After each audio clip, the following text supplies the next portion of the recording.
हरे कृष्णा। पुरुषोत्तम मास महात्म्य कथा अध्याय 13। ऋषि लोग बोले, हे सुत, हे महाभाग, हे सुत, हे बोलने वालों में श्रेष्ठ, पुरुषोत्तम के सेवन से राजा दृढ़ धनवा शोभन राज्य पुत्र आदि तथा पतिव्रता स्त्री को किस तरह प्राप्त किया और योगियों को भी दुर्लभ भगवान के लोक को किस तरह प्राप्त हुआ। हे तात, आपके मुख कमल से बार बार कथा सार सुनने वाले हम लोगों को अमृत पान करने वालों के समान कथा अमृत पान से तृप्ति नहीं होती है। इस कारण से इस पुरातन इतिहास को विस्तार पूर्वक कहिए। हमारे भाग्य के बल से ही ब्रह्मा ने आपको दिखलाया है। सूत जी बोले, हे विप्रलोक, सनातन मुनि नारायण ने इस पुरातन इतिहास को नारद जी के प्रति कहा है। वही इतिहास इस समय मैं आप लोगों से कहता हूँ।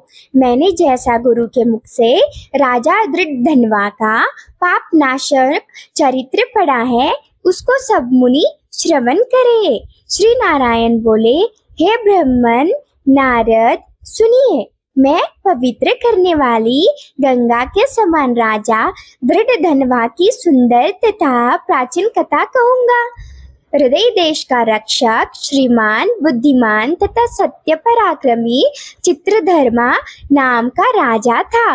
उसको दृढ़धनवा नाम से प्रसिद्ध अति तेजस्वी, सब गुणों से युक्त, सत्य बोलने वाला, धर्मात्मा और पवित्र आचरण वाला पुत्र हुआ।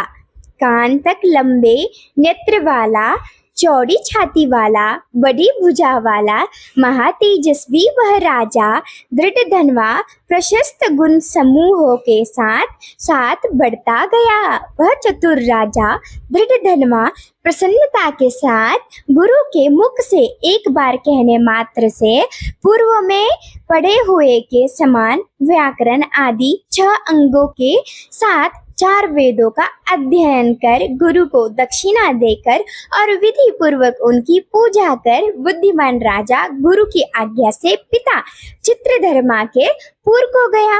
अपने नगर में वास करने वाले प्रजा वर्ग के नेत्रों को आनंदित करता हुआ जिस पुत्र को देखकर राजा चित्रधर्मा भी अत्यंत हर्ष को प्राप्त हुआ। पुत्र जवान हो, संपूर्ण धर्म को जानने वाला हो और प्रजा पालन में समर्थ हो, इससे बढ़कर सार शून्य इस संसार में और क्या है, अर्थात कुछ नहीं है।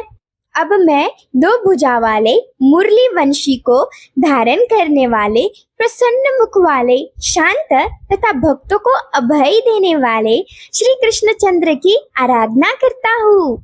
जिस तरह ध्रुव, अम्बरीश, शरधाती, ययाति, प्रमुख राजा और शिवी, रंतिदेव, शशबिंदु, भगीरथ, भीष्म, विदुर, दुष्यंत और भरत, पृथ्वी, उत्तानपाद, प्रहलाद, विभीषण, ये सब राजा तथा और अन्य राजा लोगों को त्याग कर इस अनित्य शरीर से पुरुषोत्तम भगवान का आराधना कर नित्य सदा रहने वाले विष्णु पद को चले गए। उसी तरह स्त्री, मकान, पुत्र आदि में स्नेहमय बंधन को तोड़कर वन में जाकर हरि का सेवन करना हमारा भी कर्तव्य है। ऐसा मन में निश्चय कर समर्थ राजा दृढ़धनवा को राज्य का भार देकर स्वयं विरक्त हो शीघ्र पुलह ऋषि के आश्रम को चला गया। वहां जाकर संपूर्ण कामनाओं से निस्पृह हो और भोजन त्याग कर हर समय मन से श्री कृष्णचंद्र का स्मरण करता हुआ तप करने लगा। कुछ समय तप करने के बाद वह राजा चित्रवर्मा हरि भगवान के परम धाम को चला गया। राजा दृढ़धनवा ने भी अपने पिता की वैष्णवी गति को सुना। उस समय पिता के परम धाम गमन से हर्ष और वियोग होने से शोकयुक्त राजा दृढ़धनवा पितृभक्ति से विद्वानों के वचन में स्थित होकर पारलौकिक क्रिया को करने लगा। नीति शास्त्र में विशारद चतुर राजा दृढ़धनवा अत्यंत शोभित, पवित्र, पुष्करावर्तक नगर में राज्य को करने लगा। अच्छे स्वभाव वाली विदर्भ राज की कन्या उसकी स्त्री गुणसुंदरी नाम की थी। पृथ्वी पर रूप में उसके समान दूसरी कोई स्त्री नहीं थी। उस गुणसुंदरी ने सुंदर, चतुर, शुभ आचरण वाले 4 पुत्रों को उत्पन्न किया और संपूर्ण लक्षणों से युक्त चारुमती नामक कन्या को उत्पन्न किया। चित्रवाक, चित्रवा, मणिमान और चित्रकुंडल नाम वाले वे सब बड़े मानी शूर अपने अपने नाम से पृथक विख्यात होने लगे।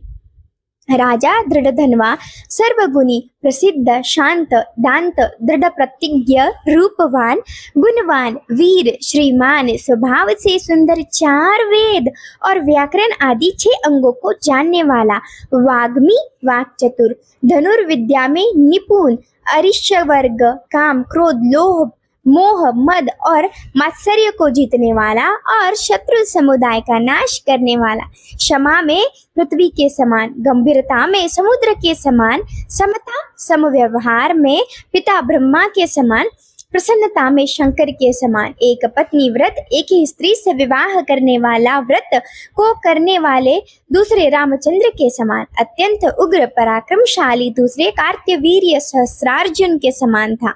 नारायण बोले, एक समय रात्रि में शयन के लिए जाते हुए उस राजा दृढ़धनवा को चिंता हुई कि अहो, यह वैभव संपत्ति किस महान पुण्य के कारण हमें प्राप्त हुआ है। न तो मैंने तप किया, न तो दान किया, न तो कहीं पर कुछ हवन ही किया। मैं इस भाग्योदय का कारण किससे पूछूं? इस प्रकार चिंता करते ही राजा दृढ़धनवा की रात्रि बीत गई।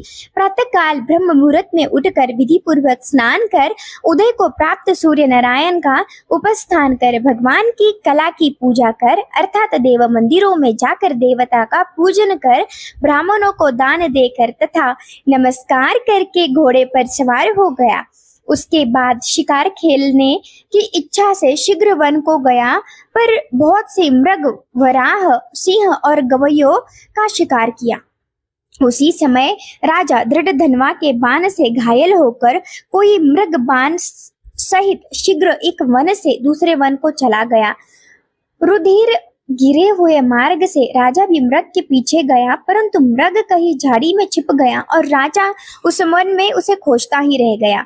प्यास से व्याकुल उस राजा ने समुद्र के समान एक तालाब को देखा। वहां जल्दी से जाकर और पानी पीकर तीर पर किनारे पर चला आया। वहां घनी छाया वाले एक विशाल बट वृक्ष को देखा। उस वृक्ष की जटा में घोड़े को बांधकर राजा वहीं बैठ गया। उसी समय वहां पर कोई एक परम सुंदर सुग्गा राजा को मोहित करने वाली तुलना रहित मनुष्यवाणी को बोलता हुआ आया।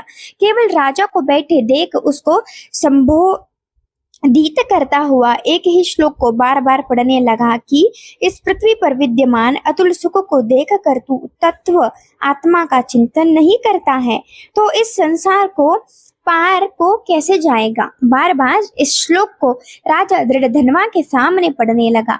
राजा उसके वचन को सुनकर प्रसन्न हुआ और उस पर मोहित हो गया कि इस शुक पक्षी ने दुख से जानने योग्य सार भरे हुए नारियल फल के समान अगम्य एक ही श्लोक को बार बार पढ़ते हुए क्या कहा। क्या यह कृष्ण द्वैपायन वेद व्यास के श्रेष्ठ पुत्र शुकदेव जी तो नहीं है, जो कि श्री कृष्ण चंद्र के सेवक मुझको मूढ़ और संसार सागर में डूबा हुआ देखकर राजा परीक्षित के समान कृपा कर उद्धार करने की इच्छा से मेरे पास आए हैं। इस तरह चिंता करते हुए राजा दृढ़धनवा की सेना समीप आ गई। शुक पक्षी राजा को उपदेश देकर स्वयं अंतर्ध्यान अलक्षित हो गया। उस शुक पक्षी के वचन को स्मरण करता हुआ राजा अपने पूर्व में आकर बुलाने पर भी नहीं बोलता है और निद्रा रहित हो उसने भोजन को भी त्याग दिया था। जब एकांत में उसकी रानी ने आकर राजा से पूछा, गुण सुंदरी बोली, हे पुरुषों में श्रेष्ठ, यह मन में मलिनता क्यों हुई? हे भूपाल, पृथ्वी के रक्षक, उठिए उठिए, भोगों को भोगिए और वचन बोलिए। देवताओं से भी दुख से जानने योग्य उस शुक पक्षी के सत्य वचन का स्मरण करता हुआ रानी गुणसुंदरी के प्रार्थना करने पर भी राजा दृढ़धनवा कुछ नहीं बोला। पति के दुख से अत्यंत पीड़ित वह रानी भी दीर्घ श्वास लेकर अपनी स्वामी की चिंता में उत्कट कारण को नहीं जान सकी। इस प्रकार चिंता में मग्न राजा का कितना ही समय बीत गया, परंतु संदेह सागर से पार करने वाला कोई भी कारण वह देख न सकी। नारद जी बोले, हे मुने, इस तरह चिंता को करते हुए पृथ्वीपति राजा दृढ़धन्वा का क्या हुआ सो आप कहे, क्योंकि हे मुने, निर्मल वैष्णव चरित्र थोड़ा भी यदि सुना जाए तो पापों का नाश हो जाता है। इति श्री ब्रह्मनारदीय पुराणे पुरुषोत्तम मास महात्म्य त्रयोदश अध्याय समाप्त। हरे कृष्णा।